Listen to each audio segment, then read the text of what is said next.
Rototom Sunsplash Reggae University 2022.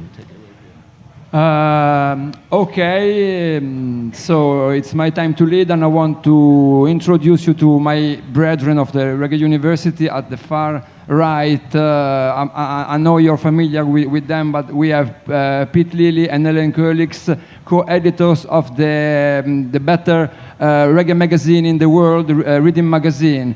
And at my left, I have David Katz, author of some fundamental books as People Funny Boy, that it's been recently revised and re-released. It's Lee Scratch Perry autography, and also Solid Foundation. I'm Pier Tosi. I'm an author and broadcaster, reggae broadcaster based in Bologna, Italy. And we have the pleasure to have with us here Jah Messenger Luciano. As you saw, Luci is really the people's artist, like greeting the people even before the show. So, and we love him to the max for this. Okay, ready? I think he'll be with us in just a moment. Give a big round of applause for Luciano once again.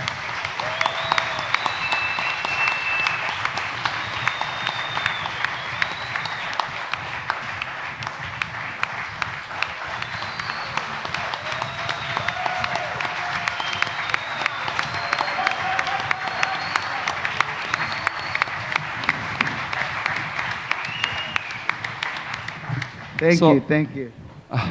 It's so good to have you here, Luciano. There's no need to introduce the man, but he's celebrating this year 30 years since the releases of their very first singles. It's one of the most important voices in current reggae music. As a youth in the 90s, he was responsible to carry back the roots and culture in a dancehall-dominated environment alongside legends as the late Garnet Silk and Tony Rebel and other people like Buju Banton. And in all his career, it's been very prolific. Like I think he have a discography of more than 40 albums. More than 70. More than 70, whoa. And countless 7-inch singles, 12 inches for... Thousands of singles, yeah. And so I would like to start to listen some music starting from the present, and I would like to play a little bit of track 1 selector. It's Luciano 2022.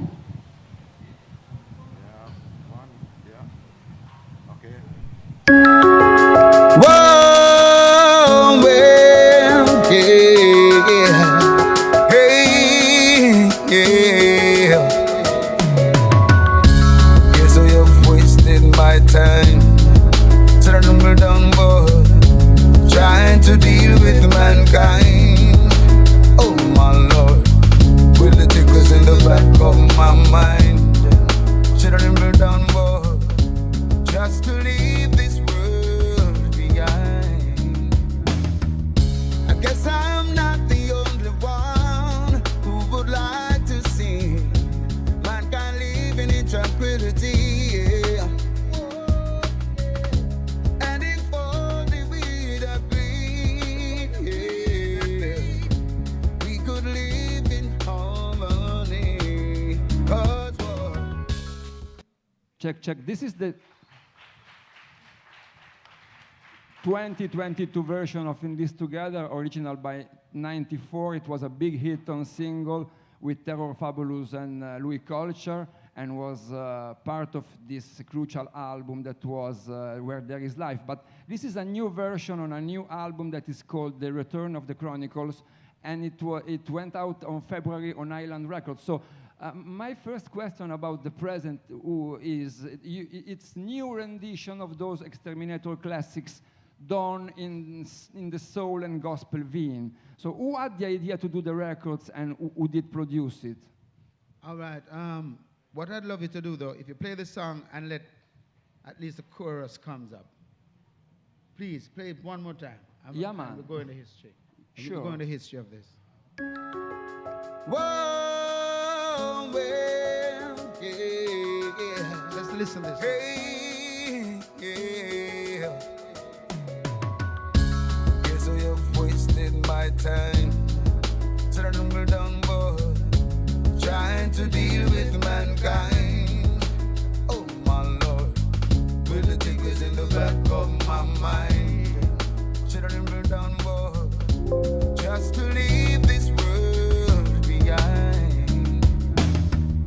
I guess I'm not the only one who would like to see mankind living in tranquility. Yeah. And if only we'd agree, yeah, we could live in harmony. 'Cause we're all in this thing together in love. Can't we all just live as one? Yeah. We're all like birds of one feather. In this time we live as one. Hands on heart. No. Why you stop it, man? Please, let's listen to it. Live as one. We turn our hands on heart and harmony. Living up together in a unity. Peace and love and unity. That we want in our community. It is so nice to see the youth in the band. Running up and down, get up, no bunch and a bound. And it will be nice to see the enemies attack. With peace and love, then I know war in their heart. Let's get together, make the make things start. On from south, west, east and north. Cause I would have never wanna see you get caught. When the Almighty will be covering his broad. So me say it, we're all in this. Thank you, sir. You know, thank you so much. This is how you have to listen to music to get to appreciate it.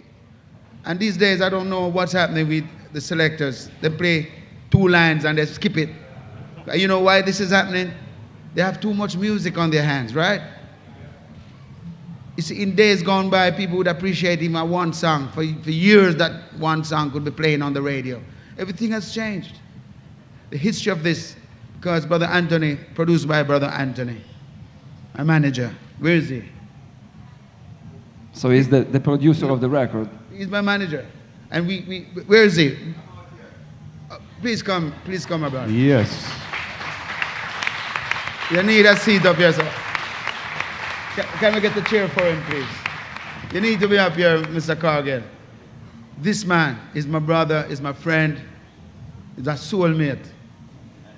And he's been with Exterminator since from day one. It was Mikey General who introduced. This is Mikey General's classmate, you know?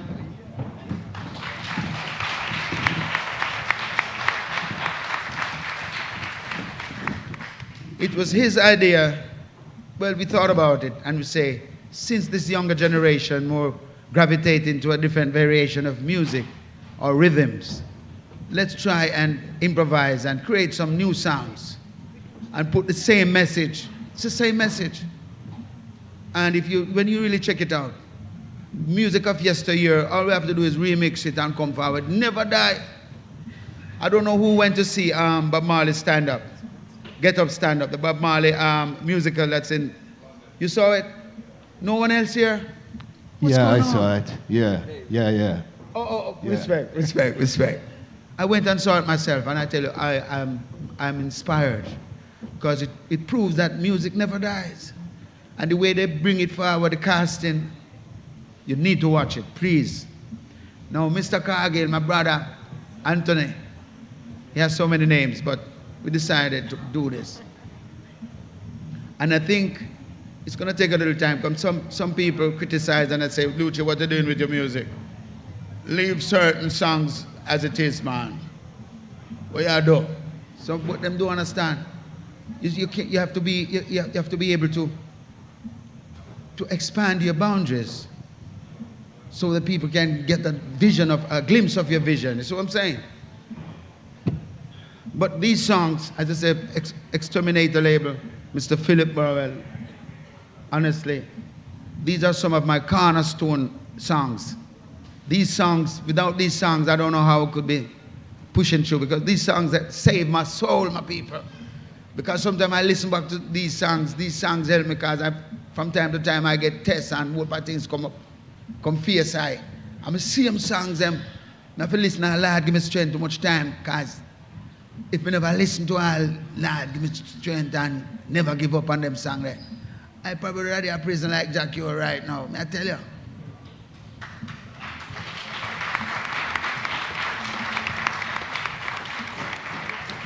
So, I swear. Luci, you did mention Mr. Fatis Burrell. I had a question about him. I think things did happen very fast in the early 90s. You were writing and recording and releasing so many enlightening songs on Exterminator. So can you, and I think it's some of your long-standing music. So your special relationship with Fatis, that is one of my ever favorite producer. I had a count about a special relationship with the man, with the artist, like gathering together, reading the Bible and licking the chalice. You, Mikey General, Louis Culture, the Young Sizzla, and all the other ones. So can you tell us something about the man and that particular experience, to be one of the most gifted artists of his camp? As I mentioned about burning the chalice, we used to before we go to the studio, we'd light up a steam pipe because we always try to find the healthiest way to use the cannabis without affecting our bodies like our lungs, and because we have to protect. We can't make through a little pleasure, through the things that might taste nice or you feel good when you burn herbs. You just burn it any old way. We don't use grabber, we don't use cigarette in our herbs to keep it natural. And when we use the steam pipe now, the steam goes through a chamber that hosts the cannabis. And the steam passes through the cannabis, get all the essence and bring it. And when we burn with steam chalice, now we go to the studio and all these vibes, it's natural, I swear. You see, that song, Sweep Over My Soul. When I did that song, before I did that song, I did a different song on that rhythm. But for some reason, I wasn't feeling it much because everybody I lick shot, Al Murphy, and I lick shot, and I said, big song, but when I came out, the vibes just say, yeah, man, mute that track and give me a next track on the same rhythm, and I went in there and just freestyle with Sweep Over My Soul. Sweep Over My Soul is a kind of gospel, Negro spiritual gospel that my mother used to sing. Early mornings, my mother would sing while she doing her thing. And that song stuck in my head. So I just start sing the chorus, sing it, and then I just put in the verses and improvise and put in my thing. So I just do one lick, people, it's a one take, I'm not exaggerating. Come to just say to them, say, mute that song, I'm not going to just freestyle upon the rhythm. So I try to show you, music is a spiritual thing. And the more you let go and let Jah, some things come out of your eye and frighten you. It's frightening. But then, you know, it's the work of Jah, because once you contemplate upon the Almighty and have clean thinking and want to do something to help your people and inspire mankind, He will give you words. Because remember when Moses went to Egypt land, he never knew what to say. When Jah said, Moses, go down to Egypt land. Tell Pharaoh to let my people go. So Moses said, but God, we can't go tell a great man like Pharaoh. Man said, man, just go down the man. Just go down the man and just open up your mouth and I will put words in your mouth. This is all we have to realize. Now, Luci, we're here to listen to your accounts and also to enjoy some of your hits. And I apologize, we have to fade it, but I want to play the Sweep Over My Soul one. Don't play it. I'm sorry. You asked the question and I kind of deviated. Oh, yeah, man, sure. I said that to say, with all about this steam chalice and all that, we had a good vibes. And when Fatis met me, when I met Fatis, it was Mikey General who introduced me, because we were there run by New Name Records, And there, and I noticed at that time, Lady Saw was big on they had a single for Lady Saw. And Mr. Castro Brown was contemplating and doing an album for Lady Saw. So when I hear him one day, I say, well, I'll do an album of Lady Saw, and I saw Lady Saw go on. When me hear that, I say, Master God. But then when Mr. Brown are ready for me, if I do album with Lady Saw, I say, no, sir. I have to go find some more producer and do something. So this is how me and Mikey went round to Exterminator. And the first song I did was, I give chant out every day, oh, teach yourself to live upright. And the Mr. Bass rhythm. Anyhow, saying all of that to say this. When Fatis met and I met Fatis, it was a spiritual connection right away. I realized the strength because he had so many 2-inch tapes producing. When I saw that, I said, wait, this man is serious. So Fatis and I had a very spiritual connection. We could relate to each other. Like if I'm singing in the studio and I don't see Fatis at least shaking his head and dancing, I said, boy, this is not song, but it's not it now. Come here, sing and I watch Fatis. I even see Fatis start dancing. It's like the song now it, but anytime I hook him, I'm sing the song. That's it. So we had a good connection. So you did mention the highly spiritual sweep over my soul, and I want to play it. Thank you, a sir. little while. 1999, Exterminator Records, Luciano.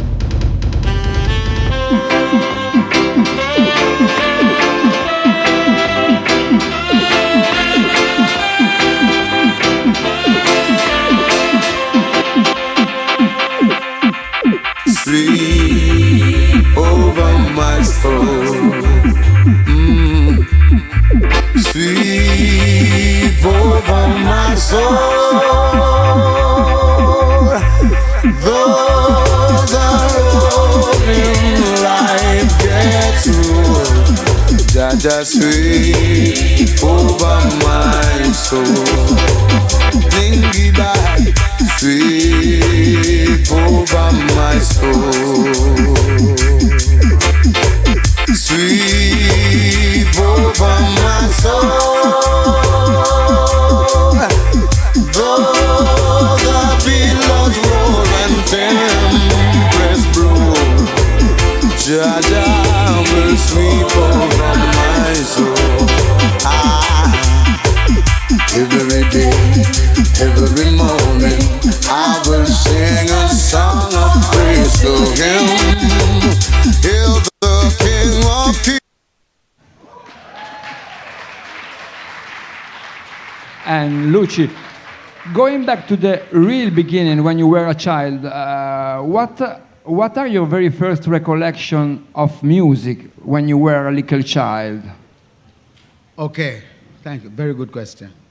Asking some nice questions. You know, we never had a TV. Very humble beginning. We only had a little transistor radio. So we had to find a way to entertain ourselves. And we'd be singing in the evenings. We put on our own penny concert in the backyard, you know. So we grew up loving to sing. We had devotions like every Sabbath because my father was an evangelist. And he insisted that we did devotions every Saturday morning. Yeah. And my mother, no, she was a singer. My father couldn't sing for her evening's dinner, you know. But my mother, she was a singer. So I get the singing from. But my father was a musician. No, my father built a guitar.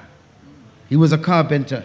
And he set out to build a guitar. And the guitar, to this day, was one of the best sounding guitar I've ever heard.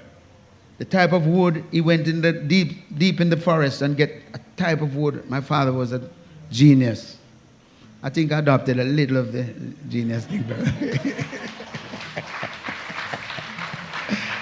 But that's my connection to music. From early, I helped my father build the guitar. And guess what happened? After the man built the guitar, I couldn't touch it. Oh, God Almighty, man. Because my father played, every time I played, you know. But what happened now? While he was playing, I saw him turning the keys. So even though I take up the guitar playing, I start turn key, I don't know nothing about turning a key, and bust the string. So me I say, God Almighty, what is for me now, man? I'm going to get some different wire and try to tie it up and set it back and leave it, you know. So my father come and took up the guitar. Because since he built the guitar, that was his greatest toy, you know. Every evening come home, he run right to the guitar. So I take it up and say, wait. Who touched my guitar? So I say, stay, sir. I said, who touched Jephthah? Come here. My father know exactly it was me. Because nobody else ever so interested in the guitar. But guess what now?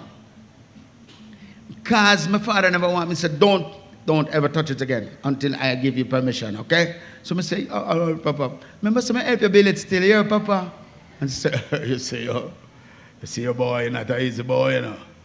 I will teach you in time to play the guitar. So when he was gone, I had to learn what he did. He turned down the strings. Because him say, all right, since you want to come play again, turn down the strings. So when him turn it down, and him gone, and I take it up and say, so me on there, so I said, God Almighty, what Papa do to the guitar? So I had to learn to tune the guitar. That was when my beginning of music, that was when the music started in me. Because you see, after I learned to master playing, tuning the guitar and start playing it, it was history after. Okay. And as I said, you brought back the roots and the culture in the dancehall, because in those days the dance, and still is, it was so important in Jamaica. It was not just a kind of music like spreading the news and telling the people something, and it was the way of expression to a lot of ghetto youths. And what was your very first exposure to dancehall, to the dancehall in those days? Well, as I say, I grew up in the church, so my father wouldn't allow me to go to dance. I told him I have a thief out to go dance. I remember at the age of 12, I thief out at the house and go to every August, like they would have festival, and they would have a street dance competition. People come out and compete and dance. So one night I say I can compete in this dance because I find me have some dance moves and things, you know. So at the age of about 12, I steal out of the house and went to this dance competition and start drop two legs and everybody start cheer for me. Everybody start look for me, and you know, everybody else, and then the announcer say, wait, you see that little one there dancing at the corner in body? And them say, yeah. So them start cheer for me and I start put on some new style. I run out of style and I say, boy, I have to make some style, you know. So I start make something and I say, you know what, I incorporate little of my acrobatics and little gymnastics and I do some from and split. And the place boosts up and I say, yo, are you out here? So, anyhow, cut long argument. I win that night. When you finish up the dance contest, they put you with the best female, have to go with the best male. So the best female was a big woman for me, you know. I said, when am I going to do this dance? But I tell you, me and her get to it. That night there, I just start drop some legs. I'm start drop some legs. You know? It's like kindred spirit, you know. But one time I said, no, sir. I have to do something extra. And I do some bam and make a flick. And the thing was over. After I flick and catch her, she catch my hand and spin around. And I win the dance, win the clash, right? I win the dance competition. So in the morning now, my mother was out on the street and an elderly lady come up to her and said, Miss Sophie, boy, you have a picnic there. I saw you can dance. So Mama said, which picnic? Because I never give you the next side of the story. I had to steal out of the house, so I had to make up. Take some clothes and put it under the shade. I make it look like I was there still asleep. So my mother would peep in occasionally because she always check on me because I always pop out. For some reason, sometimes I go outside, go cook and all them things. But when she peep and see me still under the shade, like she said, okay, I'm there. So when this lady come to her and tell her, I said, why? I saw your picnic can dance. So she said, which picnic? I no picnic. What you mean I no picnic can dance? You know, I want picnic win contest last night. Someone said, contest? What kind of contest? I said, you know, hear about it. And him supposed to win some money. And I have enough money still, but they give him one box of soda and some, them times there's some look up joke money. But me still feel good because I win it. And them set down my name for go to finals and something. Parish, I go meet Parish. And I say, wow, I have to learn some new things. Anyhow, cutting all of this long story short. So my mother said, which one am I picnic? Prudence? I said, no, man. Then who could I go? Michael? And the lady said, no, man. Where the little picnic name, man? The little one. I said, Enoch? No. Well, little one we have the man. Said, you mean Jephthah? I said, yes. I am. Mama said, Jephthah. God danced last night. So it was a shocking thing when she realized I'm still out because for some reason I knew I had something in me. And I couldn't hold it back. Then when I went to the church, I had a problem with my brother because as my eldest brother, my father moved on. My father passed away when I was 10 years old, right? And my brother took the mantle from my father as the eldest, continue the evangelistic movements. So when I started playing certain songs like Dennis Brown and Bob Marley and Mark and Junior Reid and Sugar Minott and start dig up some songs and play Stevie Wonder. Like him I say, yo, my father never built them guitar for me to play them song now. So I say, what you mean? No, you have to sing Christian song or gospel or them things. So I say, so I had a problem to even sing these songs in the church because to them it's devil music, which is really rebel music. It's not devil music, it's rebel music. But I find out with gospel, you can't sing and chant down Babylon with gospel. You understand? You can't give praises and call for unification of the people and have a good celebration, fellowship with gospel. But when you want to chant down Babylon and wickedness in high and low places, spiritual wickedness, you have to use reggae. Dancehall music can't do it neither. Selassie God no.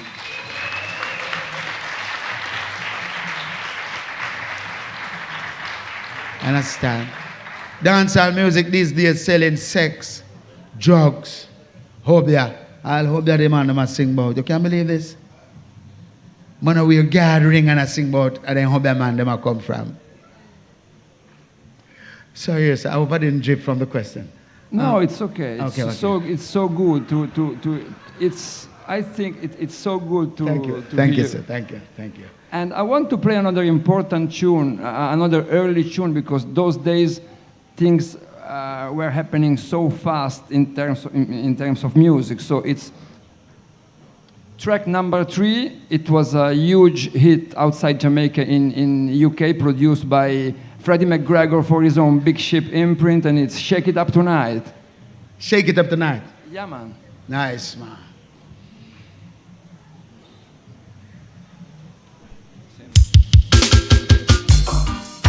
By the time again, oh, yeah, now, Lord of mercy, why? Yeah, whoa, hey. See the moonlight on the town. Oh, I'm getting ready. Up the streets they spread good news. Yes, I'm getting ready. Gonna put on my dancing shoes. Oh gosh, yes, I'm getting ready. Got a caller on the telephone. You got somebody, there's a party going. Shake it up tonight, boy. Show you how to party right, yeah. Shake it up tonight, boy. Show you how to do it right, boy. People coming to enjoy them. So Luci, can you tell us something about this track? And so I think it's a very important track for your early career. Definitely. You see, when I told you about new name label, at the time when we were looking about, in Jamaica, you have to find anywhere you can get a little break. So we used to go to Aquarius Records. There was a studio at the back called Aquarius. We used to go to Music Works, all over the place. Anywhere there's a producer producing rhythm, we go there and wait till late night. Sometime I miss all last bus and all them things. The taxi not even want to take I home. But anyhow, when we were at New Name Records, they used to do a lot of dub plates. So with King Freddie McGregor from Big Ship label, The Captain, Dennis Brown, you name it. All the greats would come and do dub plates. So I met Mr. McGregor at New Name Studio. And he heard me singing some dubs one day and said, "Are you bad enough? You know, somebody give you some rhythm." I said, "Yes, King, anytime I'm ready." So he gave me these rhythms. And I went to him and wrote the song. I find the song. I had another song which could do well. But he said he liked the Shake It Up Tonight. And from then on, from I did Shake It Up Tonight, we did some other nice songs, like Hold On To Your Dreams. Then every time he gave me rhythms, I would just go home and write a song for it. So every time I would go and check him and say, "I'm ready again," and okay. So someone you take it serious, because even at that time he was doing an album with Mikey Spice. Mm-hmm. But Mikey Spice's album was going for about a year. And Mikey was like that. Mikey would come and sing a song and dance his way out and gone for days. Don't see him back. But I would stay in the studio and just voice. Cheap.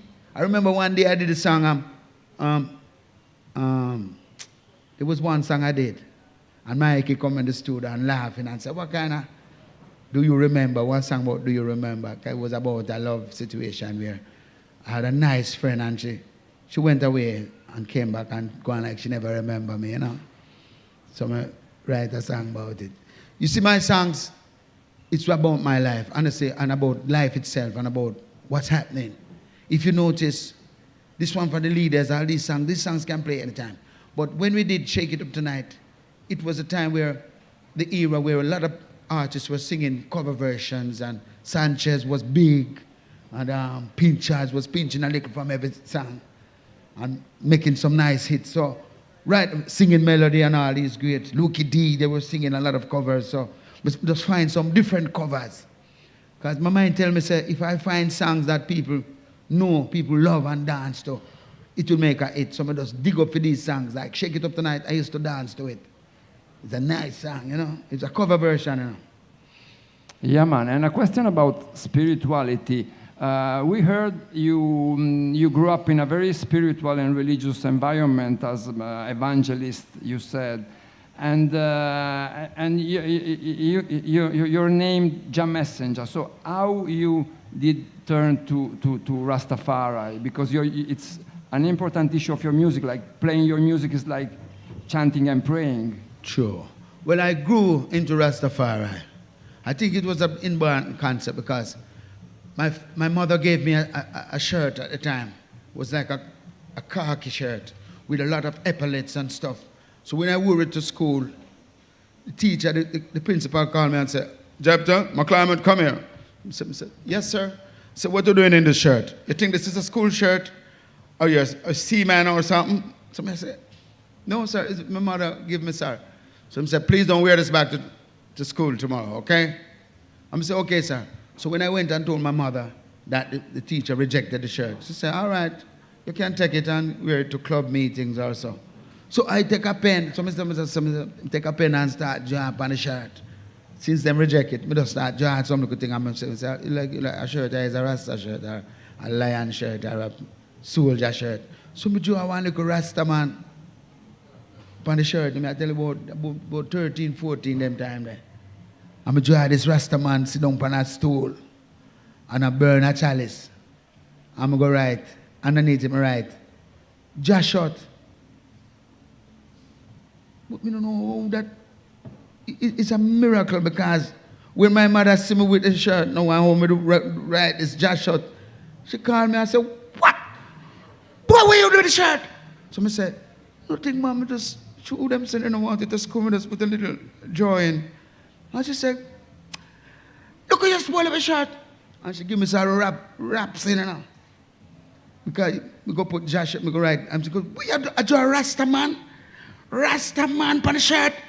And she give me a real rap scene. But anyhow, my sisters start teasing me and call me Joshua. Joshua was one of my nickname, you know.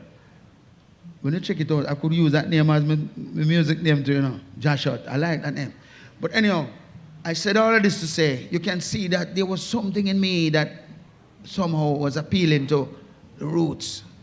Because there was a Rasta man living in the community named Mr. Levy. And I used to always admire how when people crazy, people losing it and getting crazy, it was always easy going and relaxed.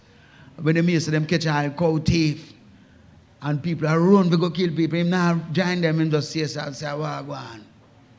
I kill him, I'll kill some people down there. But he was not quick to bloodthirstness and them thing there. So I always admire that about him. I think this is how Rastafari grew up in me. I had that love and respect for Rastafari. So even, I grew up in the church, but at one stage, my brother, again, he made them read me out of the church, you know.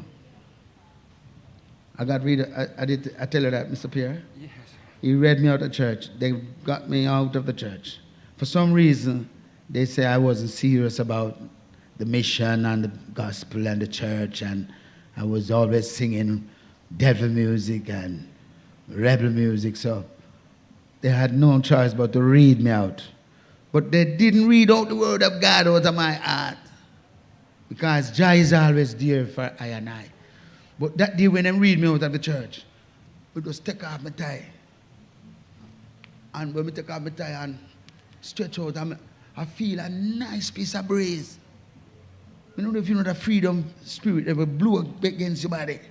And I said, wait, don't feel so light. Like there was a burden on my soul in the church there. I swear. I'm not bashing the church, you know. Because the church is a nice, you call it out, like you can gather and you can reason. It's a house of fellowship. That's what it really is. Because Emperor, is the first church for the Almighty. This is the first tabernacle. If we can live right and just do the things right in our first Emperor, then we can be great inspiration to the people. So when I'm reading out the church, we just go home and take up the guitar and start playing some Dennis Brown and Bob Marley and get mad that day there. By this time, a whole heap of people gather around me and start. Continues. I don't want to get too caught up in them. Yeah, like before to open the panel to the audience, to the questions of the audience, I would like to do one or two more questions. I have a lot of questions, a lot of music to be played, but never mind. Please, Pete, play a little bit of track 9. Is a Dean Fraser production from an album called A New Day, 2001, and it's African Skies.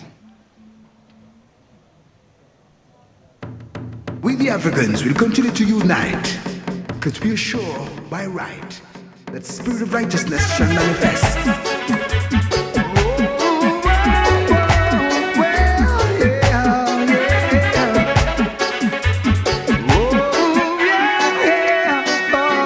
Our future rise under African skies, yes. All mental scars will be dissolved under African stars. Our future rise under African skies, yes. When kingdoms fall, empires rise under African skies.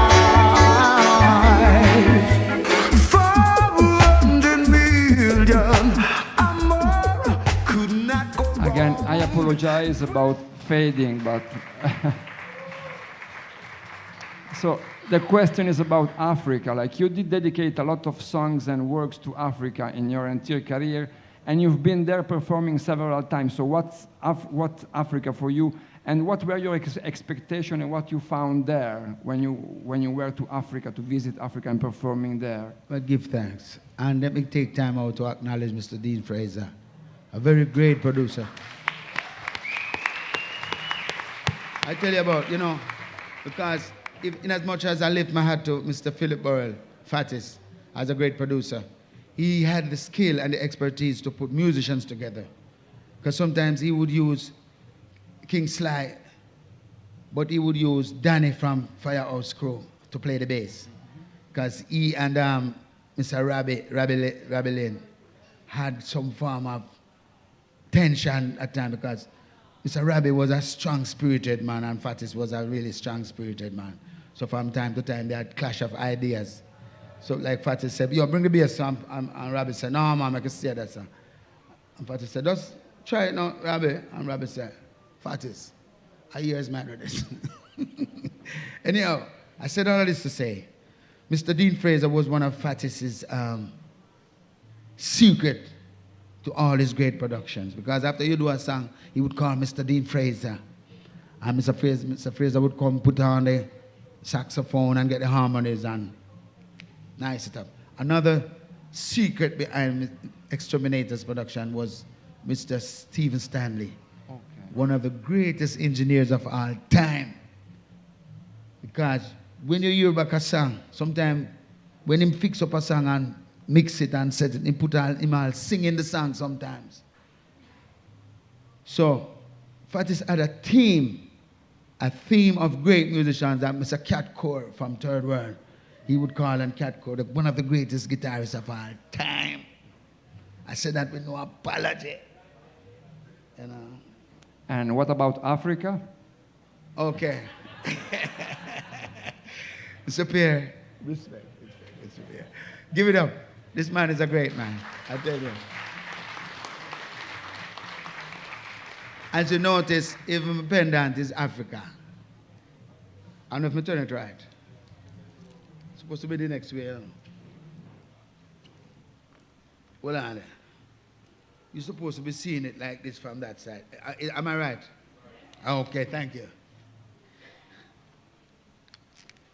And if you notice, even my ring about Africa. So I always have some things to remind me of my mission and my position where I am. Because even though in the Caribbean I made my way up and worked my way up the ladder, I get terrible experiences and I've learned a lot.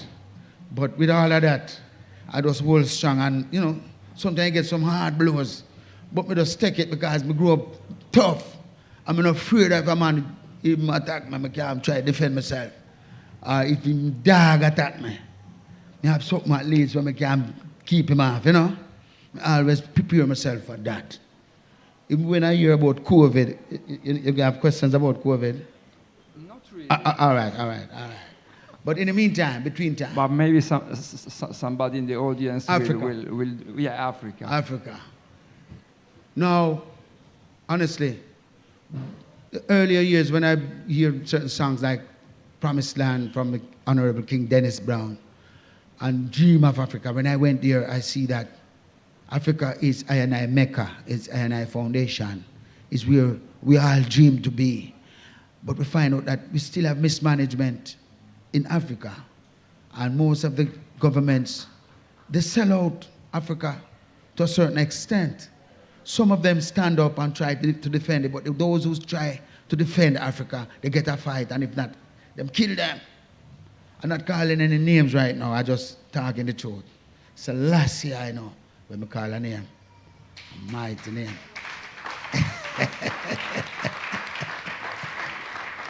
I'm saying all of this to say, even when I went to Ethiopia, I was a little concerned as to the teachings and what being promoted, because there was a church that Mikey General and I, we went to this church and we saw this, there was people going to a place and they bend down and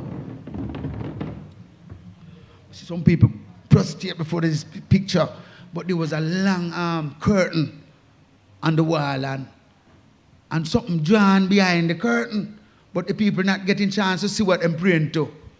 So a whole of them come and if Mikey General too. I come there in time to see Mikey, I pray and I say, oh, Selassie, oh, I strengthen I job because terrible not to get here and people wicked. But Selassie, give thanks. We make it to Ethiopia. So when I come on myself, I say, what man can I pray? And I don't know where I pray to. So we just draw away the curtain for you.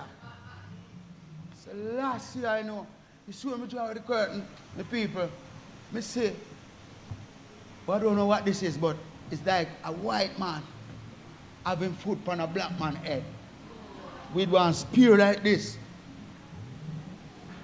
And them claim say, I don't know where that signifies because I try to promote where them I say. Saying, but one thing I know say that can't write. Them think they can't write, my people. So when we drive with the curtain now, some of the elders rush to me and say, like, I say, Enid! Like I say, what are you doing? So I say, I just want to know what's behind there. And I say, what? So I say, wait, where am I say? Nah, he couldn't say nothing good. He must say, run me out. And I said, get out of here. So, same time I see some other elders running towards me. And like me, I'm virgin them because I'm Dave Jordan. Even Mikey General. When Mikey General see the image, like him I say, Almighty God. So I say, Mikey, you swear you pray to your heart. Know where you do.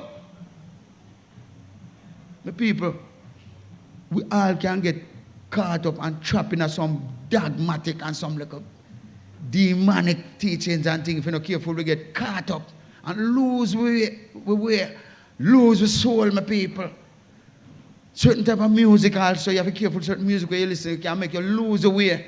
That's why I just focus on Jah word, because really and truly, even the Bible, sometimes if you when you read the Bible, if you're not careful, it can lead you astray. Some part of the Bible, it can make you feel crazy if you don't know where you are, because one part say, eye for an eye and tooth for a tooth at a Mosaic glass. If you follow that, then the world will not get blind around you, because we have to joke out one another yard. The point I'm saying really, sometimes out of the craziness, we have to learn to pick out the goodness. And even when we read with a clear conscience, and so we can get the truth out of whatever is written. Sometimes even our history books that they give us is thwarted to lead us away from the truth. So we have to also read between the lines. But as the great Bob Marley said, he believed more in inspiration more than education, because sometimes they educate you and give you wrong indoctrination. So when you allow inspiration now, like you think and you meditate and look upon life and looking at yourself, some things come to you. And like you said, you know it's true. It's the last God knows. So Africa is a place for I and place for Africans to be. But we also have to be strategic in our repatriational movements. You can't just run go any part of Africa and say, I have some ass there. You have to study your place and make sure this is where you want to spend the rest of your days. Because it's not easy when you're getting old in life and you can't run and you can't flick and you can't move as fast as you want to. You have to still run for your life. You want to make sure so you can live a happy life. That's why when you hear the songwriters say want a place in the sun, you want somewhere where you feel like you don't have to worry about thugs and guns and all these things. So Africa, if you study strategy, we're coming from Kenya. Kenya is a very nice place. But if you know about Kenya, about 140 odd tribes. I never knew there were so many tribes in Kenya. And they all speak different language. Now, sometimes when them get enough of them thing, even though our brother and sister, them, you can't even try, go between them and try trouble them. You know? You have to try and say like it, I say, Bilanoma. Like I said, you know, peace. You know? Nimoja. Kenya Nimoja. You know, what we want. Come on. Some people, even when I went to Shashamaniland, I was a little taken up also because I find out that the lifestyle that some of the brethren them were living there. We couldn't we couldn't run left Jamaica and go end up go live at some place where come like me now live the life of me dream of. You understand? Life is there and you can go there and exist, but it's not the same as always that in your dreams. Because you dream about land of honey and land of paradise and land of unity where elders and legend and sisters dwell together in love. Even the flag, them take out the lion out of the flag at Ethiopia. When I see that, I said, God Almighty, this don't look good. Oh, if you take out the lion out of the flag, how can you dishonor an emblem of a country like that without getting the consensus from the people?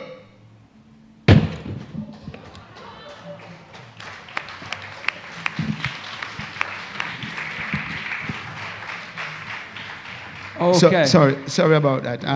Don't worry. I got a little out of myself. I think it's definitely the moment to open the questions from the audience. So who want to be the first to do the question? Sister Irene. We have many. Good to see you. Good to see you. Hello, Luciano. How are you, my dear? I'm very well, thank you. And first of all, we give thanks and praise to be here in your presence today. Give thanks, give thanks, give thanks. Now, Luciano, you've been spreading positivity across the globe for 30 years, okay? And you are the true messenger. Thank you. So what do you believe has been your biggest or most positive impact in the world today? Thank you. Thanks for your question, my dear, and thanks for coming. I believe that what my fans love most of all in me is the humility. And if we all can achieve a certain level of humility, then we can get to work together. Because if you notice, most of the problems we have with our leaders is that they're not humble enough to work how things get to solve their problems. And the same thing is happening in the music fraternity. Especially the younger generation. These days you can't talk to them. You pay the dues, you pave the way. I have to lift my hat to great kings who made it possible for I and I. Honorable Burning Spear, Jimmy Cliff, Saint, Bob Marley, Dennis Brown, Peter Tosh, you name it, Bunny Wailer. Come on, man. Toots and the Maytals, the Mighty Diamonds. We have such a rich heritage. Miss Marcia Griffiths, Miss Pam Hall, Miss Judy Mowat. You know? Come on, man. Mama Rita. We have such a rich heritage, but some of these youngsters, they just push away the roots and just start do some things like them say, boy, I am we are the new generation, you know. And them pants tight.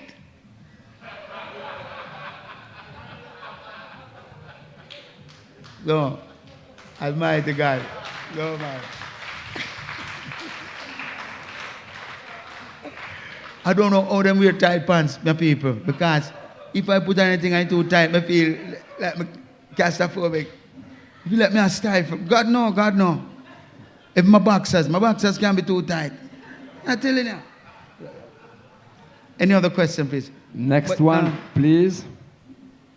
Hi, thank you for your music. Thank you for your message. Thank you, sir. Like a messenger, I would like to ask you just to help us. Like we're seeing right now in Europe, in Babylon, they just have, they make games. It means people coming from Africa are dying in Morocco, trying to reach Babylon, trying to find something better for them family. At the same time, they open doors from Ukraine because it's like I cross the ocean, I get in Spain, I have to work hard, maybe 10 years without no paper, without nothing, sleeping in the road, doing everything to survive. At the same time, they open doors from Ukraine and all what they have here in Europe, in Babylon, coming from Africa, most of the natural things from there. So like a messenger, we would like to ask you or help, like to make one song, just to show the rest of the world that Babylon still being hypocrite, Babylon still having two colors, Babylon still having like we ruling the world in not the right way. So Sure. please help us to make this kind of song to show people that we Africans, we're suffering, and they return back to Africa like who have the good passport. You know, I'm coming in Africa to help them, but it's not true. So please, Yes. try to help Very good. us. Thank you please. so much.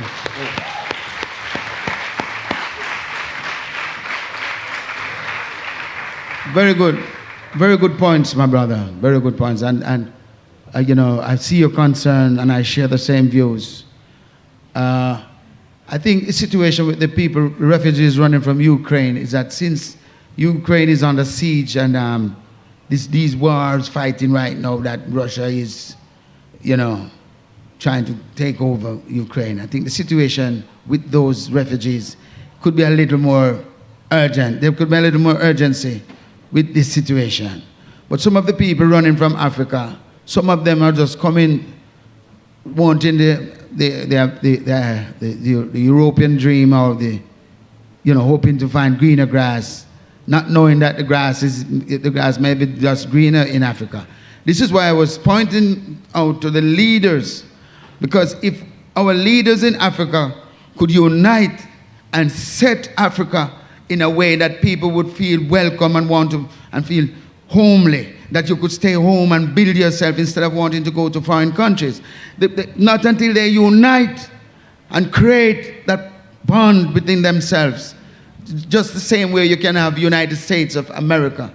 You need to have United States of Africa.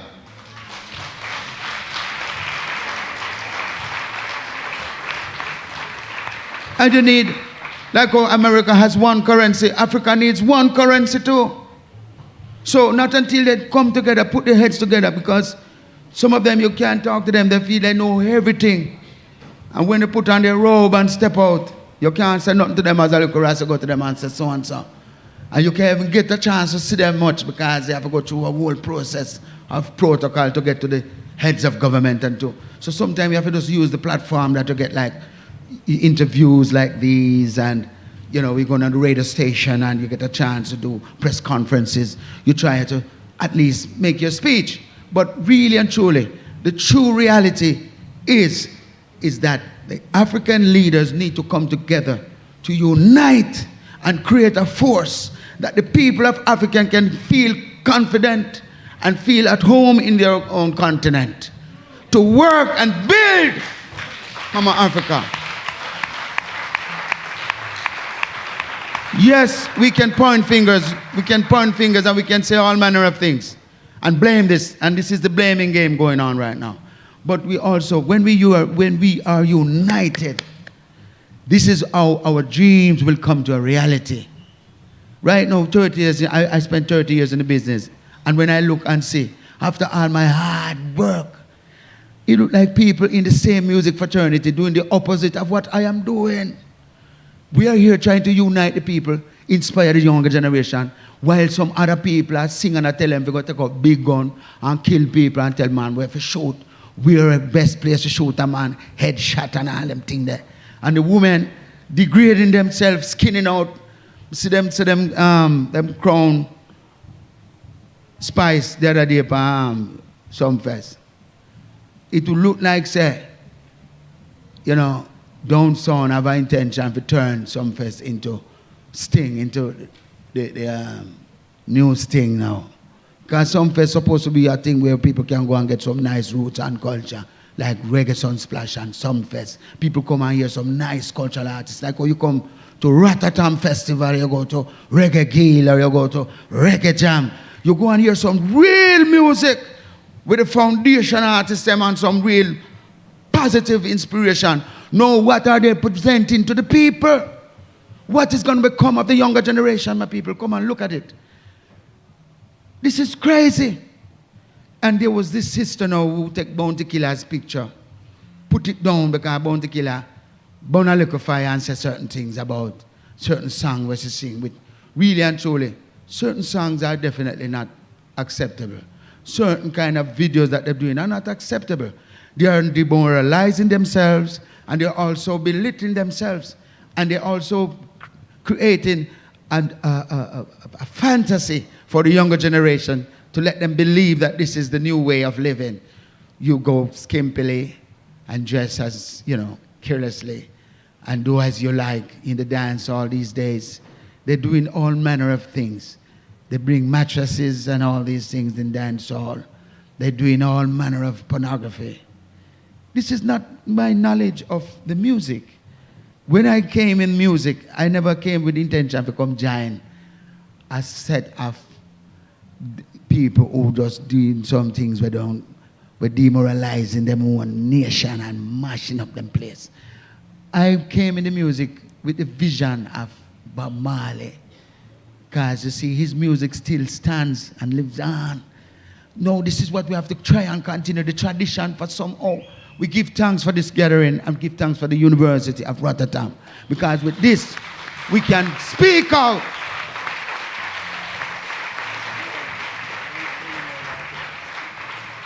It's a shame.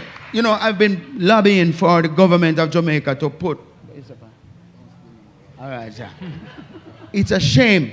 I've been lobbying to the government of Jamaica to put a little interest in the music. They have not shown any interest in our royalties and money that is left hanging out there in places like France and all over. The governments need to show some interest, be a part of what is going on. They give a blind eye to this great, rich heritage. One of the richest heritage that the country has right now is music.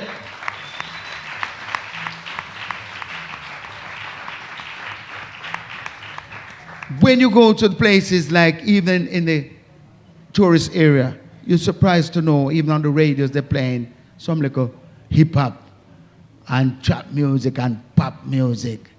You don't even hear much Bob Marley. I'm not even worried about myself because I have an idea myself and can diss Bob Marley. Then I decide. So I'm not surprised if they don't play my music. But oh, you feel not left out. Oh, you feel not play Bob Marley on the radio. Welcome the people to Jamaica. Come on, man. How can tourism boom without the right music and the right tradition that the people come to share and be a part of? How can tourism boom when the music look like a dome? Come on, my people. We have to stand for what is right and defend the rights of the people. Even on the radio station, they're not playing much of I Roots music. It's only when there's an outbreak that you see them run and play to Luciano and I talk about, you know, Lord, give me strength and some song and thing. But they are hypocrite.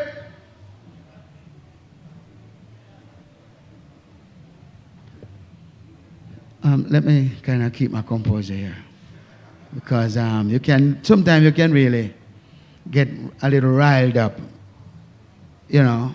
But it hurts me. We are here trying to build something. And on the other side, yeah, some man tear it down. No, I never expect this from Queen Africa. I swear to the Almighty God, when I saw Queen Africa on TikTok, you see all them social media thing, people don't make it drown out. It name technology. It take your knowledge and wreck you. Saying, how could my life turn out to a TikTok? My life is more than a TikTok. What's a TikTok? It's like a tick of a clock. Come on. TikTok? Am my life that? Nah. I forgot to write that one there now. No, we have to send this message to the sisters. Hold up your integrity, man. Oh, God Almighty, man. Not because you say TikTok are the popular thing, no, you run and do certain things. I don't expect that from her. I look at her as a sister in the business and a nice empress. And I love Queen Africa. I just have to beg her, don't do this, don't do this. Not for your fans, not for yourself, not for your children, and not for your children, and not for the messenger, not for the people who believe in you and love you. What kind of TikTok, man? Me see even, well, I'm not call too much name. Some people selling out their soul because of this social media thing. And guess what next thing we have to take over the people then? Prank.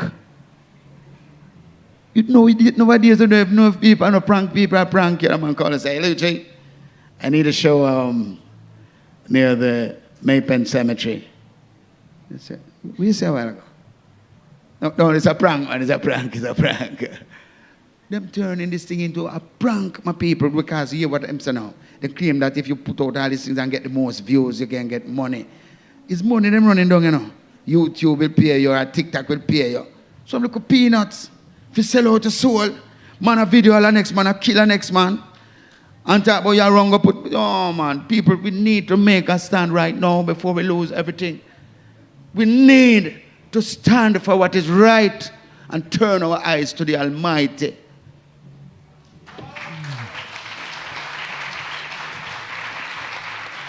Next question.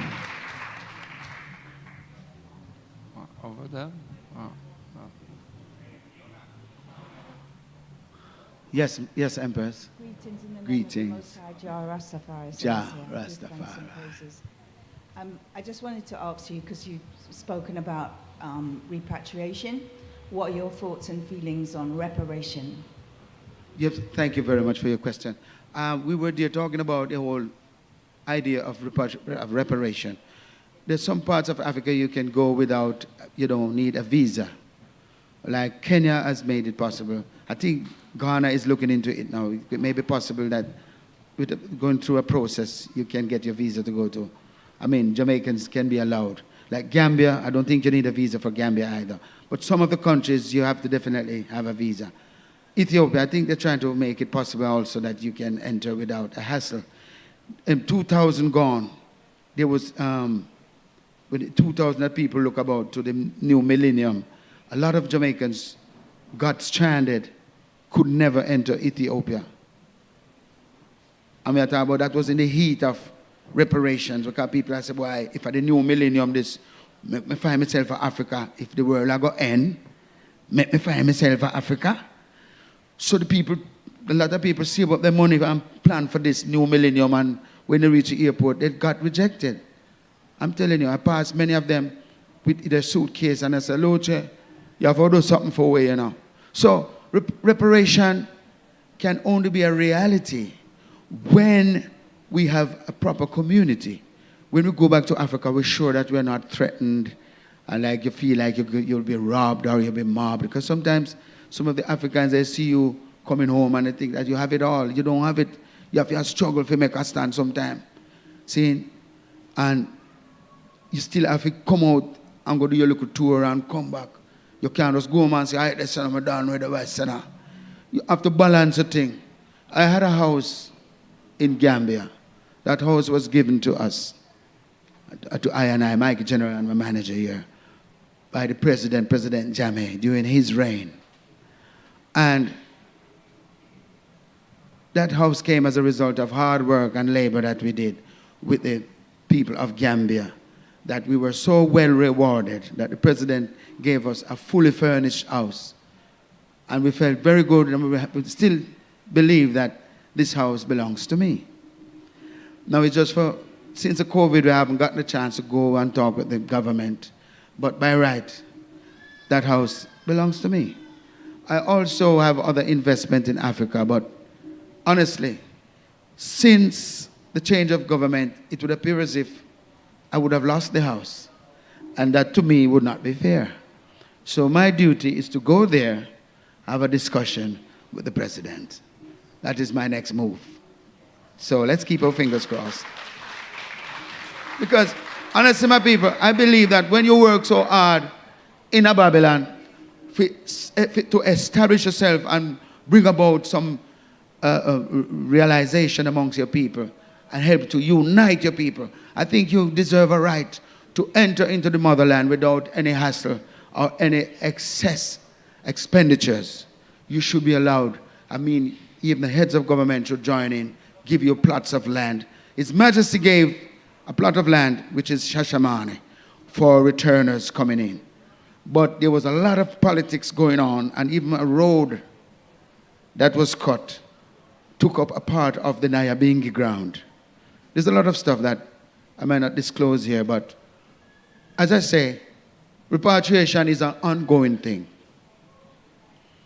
And even when you go, you still have to set the thing that you still have your connection with your place. Like Jamaica, I have a strong ground and strong heritage in Jamaica. I couldn't just left Jamaica and say, I'm going to Africa and fling stone back at me. Can't do that. We have to keep the link, keep the ties, and make it. Repatriation is an ongoing process.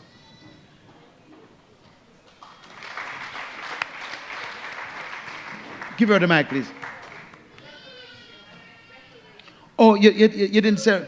So I said you discussed and you showed... You didn't say repatriation, I said reparation. Yeah, I said you told us about the reparation and what your feelings are on repatriation. But what I was asking about was the reparation, like how, you know, in terms of the money that was stolen and taken, you're saying, you know, about how Africa in the moment is so depleted. I must have misheard. Because I'd asked you about, you've explained and showed us about repatriation. Oh, so thank you. I just wanted to ask you about reparations. Yes. Because a lot of the IDEM, when they come on, a lot of the questions haven't been asked about those things. So I'm really interested to know your feelings about reparation in terms of balancing. Thank you. Let me shed a light on that. All right. Now, this reparation can only be done when we have a committee or a group of people that legally approach these countries, England, America, you name it. You name it. We need a legal team. This can't be just by a man come and say, yo, we need the money. We need the reparation money. It cannot be done like that. There's no two ways about this. We have to approach this thing legally, my people. We have to work as a team, as a committee, as a community. We have to approach with a legal team, with advisors, and we all have to work and approach these heads of government. Because you have all this wealth. If we don't approach you like we're suing the government, we're now going to get a red cent.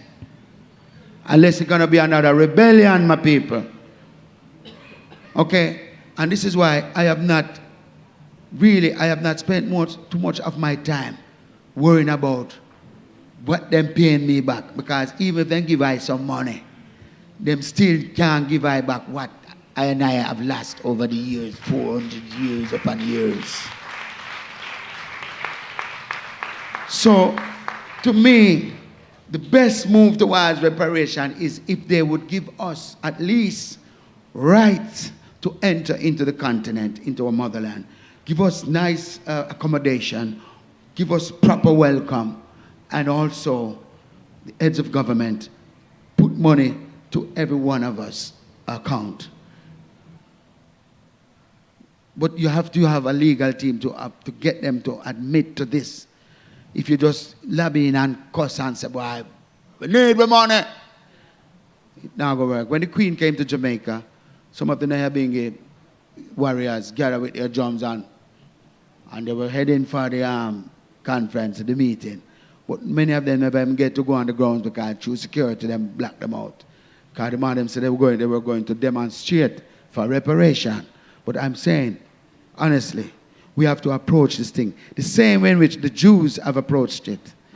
The Jews use top lawyers and approach these heads of government. And if they never do something, some terrible things would have happened because they have the power to pull some strings in this place. No, we have power to pull strings too, but we're not pulling the right strings. We fighting our own self and going against our own principles. So not until we stand united and bring a team and approach heads of government, because the same as though you have Queen Council, you have King Council too. So we need to approach them legally. This is how we're going to do it. Oh, thank you very much, Luci, for your very articulated answer. There's room for one last question, and then we will finish the session. So who want to be the last to ask? By the way, I'm ready to be a member of this committee, okay? I'm ready to be a member of this committee, Reparation Committee. Thank you very much. Yes, I bless Rastafari. Rastafari. Respect. Blessed, my brother. Yeah, man. I have only one question because you speak before for the equality. Equality, we know where the problem exactly. Like Africa, we speak always for Africa because from Africa come in all in Europe first. Second for me, liberation like say Bob Marley, definitely. I mean, we don't need no more CFA franc. CFA franc is colonization physically. No more physically, but is economically and politic. CFA franc, I mean colonization from Africa. You need to change your money for buy and you have freedom to buy what you want. That is first first, for example. A second example is like Rototom. Rototom is a place, for me, is a school to be beside root music. And you understand, for young people, what does mean root music? Root music for me, first, like Joe Hicks in Jamaica and Kingston say, education. Give a chance for young people to go, to give a chance to have education, because this music is a soul and the roots. Give education for people. No more discrimination. So my question is very open. I don't know how, my English is very poor, but my soul is very rich for my message, man. Can I say in English, in Italian, in Hebrew, Arabic, like you want? But Rototom Festival will be more big, but there is Babylon system inside. Babylon system inside. All is for money. I'm sorry. I see Rototom. No. I mean, excuse me. Can you? Yeah. Thank you for your point. But honestly, my brother, even to have this university is a very noble gesture. Because you go to many festivals and we never get this opportunity to sit and share our views and express how we feel. So don't bash Rototom. Please. I really commend Rototom Festival for what they're doing right here, because everything it changes with an idea. When we leave here, we have a better idea as to how we want to approach our problems. And this is a good platform. So let us give thanks for the effort that they have put in. Come on. Thank you very much, Luciano. So it's been a very enlightening session. So another big applause. No, it was the last one. No, this was the last one. I'm very sorry. So another big round of applause for Luciano. We will be on stage tomorrow night, right after the legendary Burning Spear. Thank you very much, Luci. Thank you very much.